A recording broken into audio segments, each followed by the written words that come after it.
Current மார்க்கெட்ல இருக்கிற compact SUV கூட கம்பேர் பண்ணும்போது ஸ்டைல், ஸ்போர்ட்டிவ்னஸ் மற்றும் ஸ்பேசியஸோட இருக்கிற ஒரே வெஹிக்கிள் அப்படின்னு பார்த்தோம்னா அது இந்த பிரீசா மட்டும்தாங்க.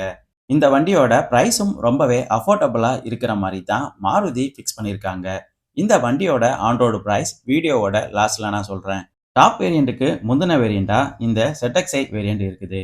இந்த வேரியண்ட்லயே சன்ரூஃப் ஃபீச்சர் இருக்கிற மாதிரி கொடுத்துருக்காங்க. அதனால இந்த ZXi வேரியண்ட ஒரு வேல்யூ ஃபார் மணி வேரியண்ட் அப்படின்னே சொல்லலாம். நார்மல் பிரைஸ்லயே சன்ரூஃப் ஃபீச்சர் எனக்கு வேணும் அப்படின்னு பார்த்துட்டு இருக்கவங்களுக்கு இந்த வேரியண்ட் ஒரு பெஸ்டான செலெக்ஷனா இருக்கும். டாப் வேரியண்ட்ல இருக்கிற எல்லா ஃபீச்சர்ஸும் ஆல்மோஸ்ட் இந்த ZXi வேரியண்ட்லயே கவர் ஆகிற மாதிரி கொடுத்துருக்காங்க. Electric sunroof, 17 centimetre small play bro system, 12 LED projector headlamps, roof rail மற்றும் ரூஃப் ஸ்பாய்லர், இந்த மாதிரி ஏகப்பட்ட அடிஷனலான ஃபீச்சர்ஸ் இந்த பிரீசாவுக்கு கொடுத்துருக்காங்க. பெஸ்டான டிசைன்